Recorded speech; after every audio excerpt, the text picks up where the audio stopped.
Welcome back for this panel discussion. We're focusing on the topic, developing a sustainable strategic framework for leadership education. If you have any questions for any of the panelists, it's going to be, we want you to ask the questions straight to the point, just no comments, no thoughts, just questions. So we'll take a pool of questions, and then we'll have them answered. Okay, gentleman in. My name is Murtala Muhammed. Sorry? I teach Bayer University Mass Communication Department. I direct my question to Professor Uwidue and about the raising and promoting the potential of our next generation of leaders. Sometimes I ask my students what they want to be in life. And they have no ambition beyond their NYSC but to become National Assembly members. All 160 million of us cannot be National Assembly members. Why? Because the current leadership is well paid, and that is the ambition of many people. Secondly, about this reorientation, if the nation wants our youth to grow, to love our country, and as patriotism, as you said, that we should look at, NTA, for instance, sometimes declines to show NTA network news, which is a national affair. The president speaks to us, the National Assembly speaks to us, etc., etc. But they show the English Premier League instead of the NTA network news. We have a league in Nigeria where no youth knows about it. They have heard of Eimba, but they don't know where it is. They don't know the players of Kano Pillars. My children don't know the Kano Pillars players, but they know Lionel Messi and Ronaldo and others. We have to start somewhere, Prof, so that reorientation, as long as we have to rely on Britain to jail our criminals, what are we teaching the students? How do we reorient the judiciary, the National Assembly, and the NTA? Thank Mohammed, you. Thank you. Thank you.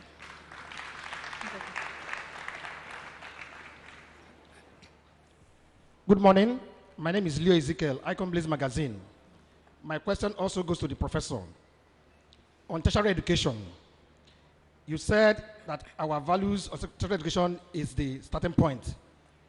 Why is it that students of universities, in all exams they enter to write, they come in with chips, which they call amokalekele, to cheat, and they all cheat in that exams? Hello. Be patient. Please. I said university undergraduates in examination halls, they are always being frisked by invigilators.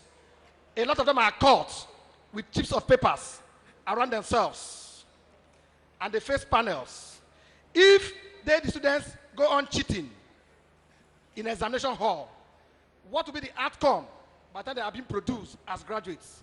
Because, for example, some of them that come into journalism, when you send them on simple assignments, go to a stadium and bring 3 titles, they go to stadiums and come and tell you nothing happens at stadiums.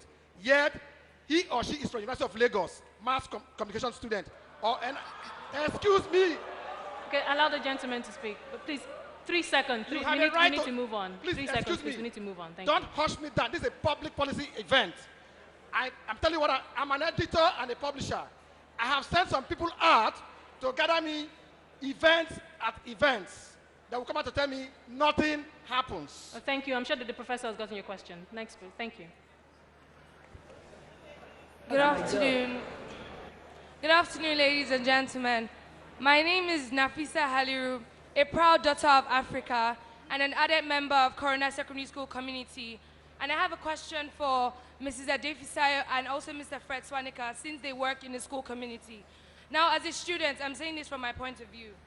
How do we get the people who are leaders now to believe in the children now? Like, if I'm a leader, for instance, because I'm young, how do we get older people to follow me and listen to what I have to say?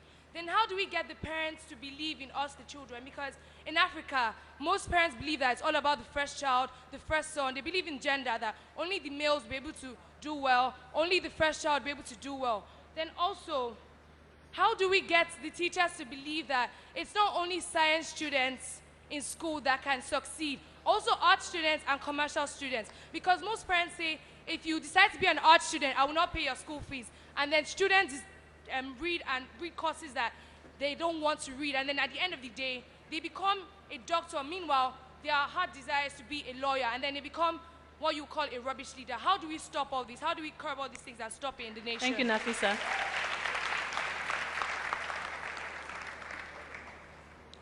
My name is Osuji Chukwemeka. I'm a student of Methodist Boys High School. I'm here to ask a general question to everyone there. Most of the discussions here are centered on the leadership and mindsets of youths. Don't you think our leaders are affecting the mindsets of our youths by their actions? Looking at it economically, Nigeria is practicing a kind of mixed economy, meaning the combination of both the capitalist economy and socialist economy. Anyhow they come, definitely, all these institutions, like for instance, the capitalist economy, most of the forms of production are owned by private individuals. Definitely, these private individuals will come out from schools. One way or the other, this will definitely... Chukwemeka, I'm sorry to butt in, but I need you to ask a specific question. Thank you. I mean, don't you think our leaders are affecting the mindset of our youth by their actions? My name is Arewali. I'm from Last Tooth.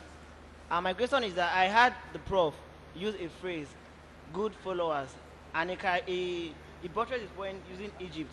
So I want to know, what's your basis for using Egyptians as good followers? Thank you, sir. My name is Professor Abdullah Uba Adamu from Bayero University, Kano. My question is to Mrs. Poloshade Ade Pisayo. You talk a lot about the curriculum. We talk a lot about the inadequacies of the curriculum. I just want you to tell me, how can we factor in indigenous knowledge systems in order to make the curriculum far much more effective than it is at the moment? Because that is what is lacking. The knowledge that our people, our communities have in order to make the curriculum much more dynamic within the world system and world mindset of learning. How can we factor in this particular concept of indigenous knowledge system to make the curriculum more effective? Thank you. My name is Ayola Idris Fadi from the University of Lagos. My question goes to Prof. Sir. I want you to clarify to us what your understanding of free education is, as against what Chief Obafemi Awolowo propagated. And also, how does this affect the psyche of we youths as regards to the leadership qualities? And also, reacting to what Mr. Fred said, you did say that we need our leaders to be, we need leadership to change the leaders in us. But I will not agree with you. We do not necessarily need our leaders. We ourselves, it is not until we get to the position of the leadership that we should make the change in the society. And also, on education, I have found out that it is the priority given to the science class or the science department that makes the students not to concentrate in their classes. For example, now, if you find an art student... Sorry, I'm sorry to butt in, but I do need you to ask a question, a specific question. Okay, thank you. This is just a contribution. We should not lay more emphasis on science education than any other part of education. Thank you very much. The first question, dealing with, I think it's a very, very important question, because it raises the issue that a country must be proactive in protecting its own culture. France actually started a Ministry of Culture, or instructed Ministry of Culture, to now make sure that the new words that are coming from the new technology of internet are given French equivalent names.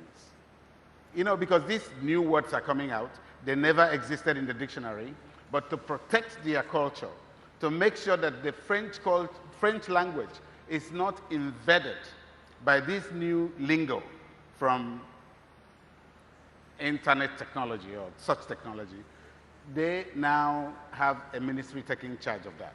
So pointing this out is not anything radical. It is very important for our own, I think we have a national orientation agency, to take it upon itself to be very, very proactive in protecting our own football league and other such invasions without punishing free choice. I mean, if I like to watch a good football contest in a very beautiful stadium and so on, it's my choice as long as I can afford DSTV. But it also does not preclude that particular agency from doing what it can to protect our own interest as far as our culture is concerned. So I think that's a very important thing. The second one is cheating, the question of cheating in our classrooms. And this all boils down to the same thing as well. It's the fast track to everything, the value of fast track, the value of beating the system, the value of someone trying to cheat. That's what it's all about. We have to beat the system. We don't have to do the work. Remember I said that the work ethic has gone down and that the value has been replaced. And that is exactly what the cheating is all about. Cheating is cutting corners. That's what cheating is. Instead of doing the work, instead of studying hard and coming out as brilliant as Julius at MIT, who, by the way, is a graduate of my own university, where I retired from, and I'm so proud of him. But if you have that kind of system permeate the whole society, then what you get is what you pay for. And so then the young student was asking about followership. I think it's important. I think leadership is not easy. You know, President Clinton once observed that to be an American president is like running a cemetery. You talk and talk and talk and nobody is listening down there. So it's definitely not an easy thing to be a leader. To help our leaders, we must be good followers. We must be good followers. We must point out when they are doing wrong. We must do things that show that they will give us back respect. And our leaders will not say no to it. So if we just lay back and have this free mentality and the leaders will supply, then we, of course, get it the wrong way. And then there's this question about free education. I think you're right. I think the young man is right by pointing out a possible contradiction with the great free education culture that Awolowo introduced here in the West. We know that that is the best rural policy that anybody has done in this country.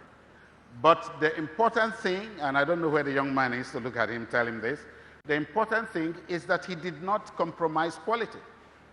He did not compromise merit. And that's why the quality of education supported by that free education was very, very good. And that's the point. The point of this time is that the free education by our government has compromised merit and competition and quality. That was the point I was making. Okay, let's take, Folashade, there was a question thrown to you from Nafisa. How do we get our leaders to really lead? How do we get our parents to lead? And why, and that's what she called discrimination against art students in schools? Again, it's a question of the values of the society again, and mindset, the way we think about these children. Because I know as a practitioner that parents all want their children to do science, to be doctors. Some children are not going to do science. Some children are going to do other things.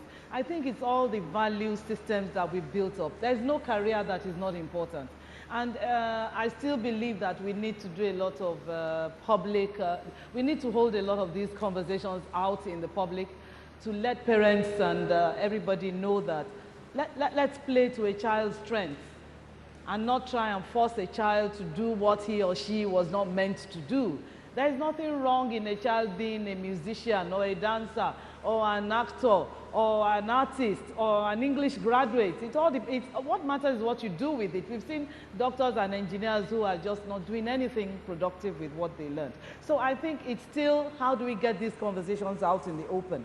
And can I also address the professor who talked about our curriculum, and I'll try and weave it in with the Nafisa's question. The professor talked about how we can factor our indigenous knowledge systems into our curriculum. Now, in everything we've said about curriculum, honestly, we haven't talked much about the content.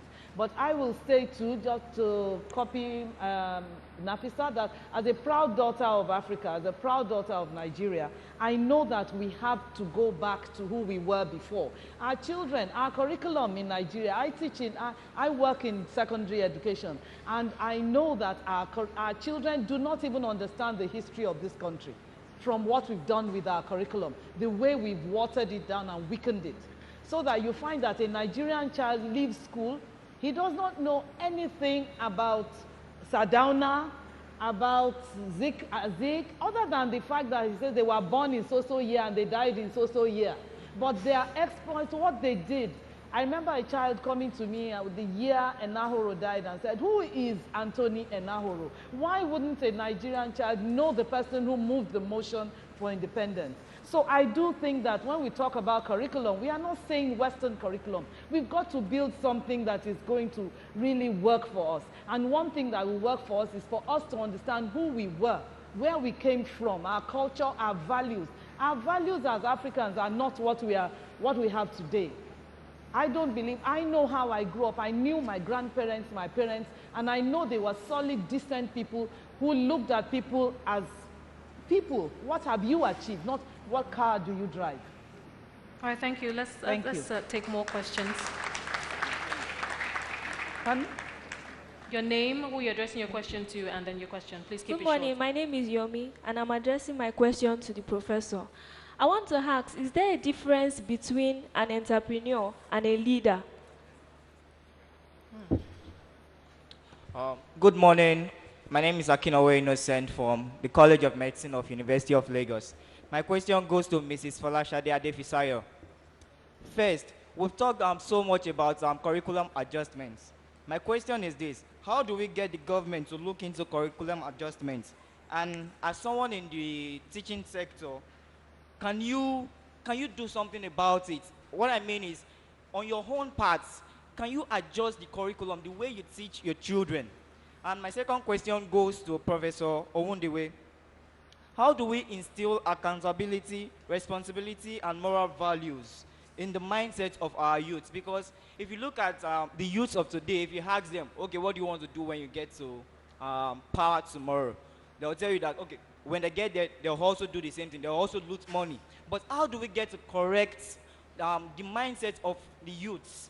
And also, the next one is, how do we change the cycle of bad leadership in our country today? What we have today in Nigeria is that tenures run in and out, and what we have is bad governance. Keep going round in cycle. We have father figures that will bring in someone there into power that they will keep controlling. How do we change this? If we happen to groom good leaders for tomorrow, how do we get them to participate actively in politics so that they can get into power and make the necessary changes that this country deserves? Thank you.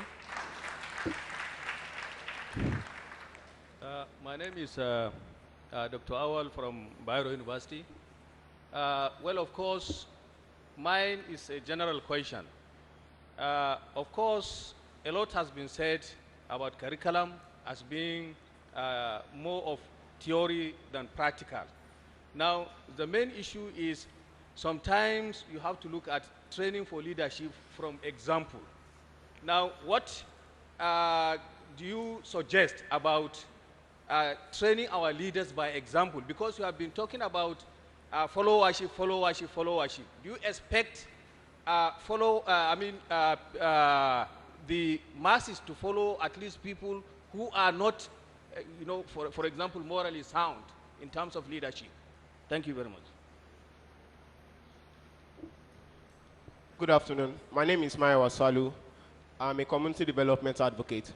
I would like to direct this question to Mrs. Fisayo. None of you have mentioned the importance of our local languages in revolutionizing our education.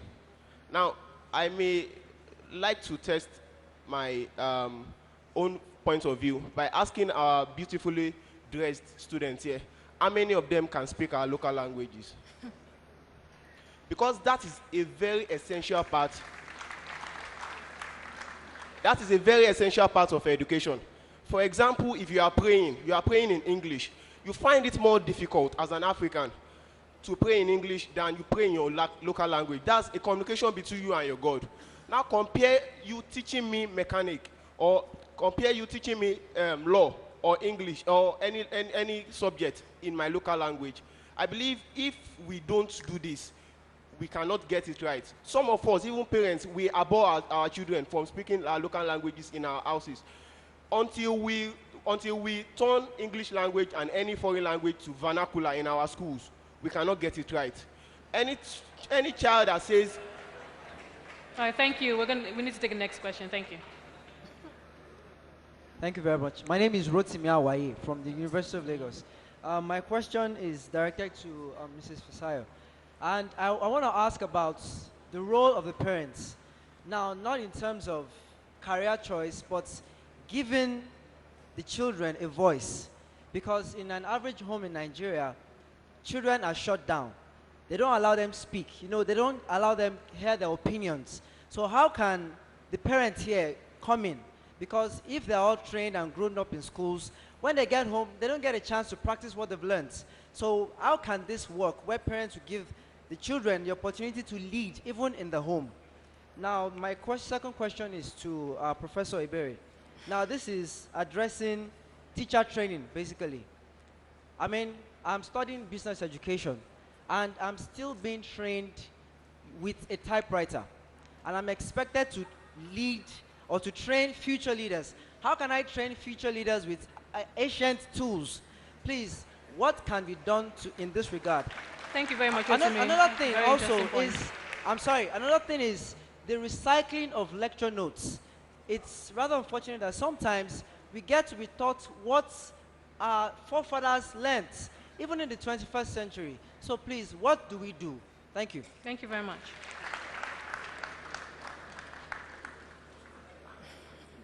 Good morning. My name is Udeme Tukayen, and I'm an investment and infrastructure advisor. I'd like to throw the question to the panelists.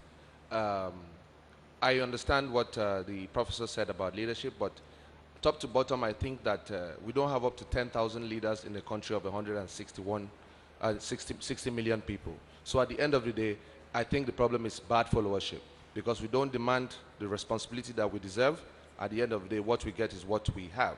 In places like China, you need to be in private practice for a minimum of 6 to 7 years before you get into government.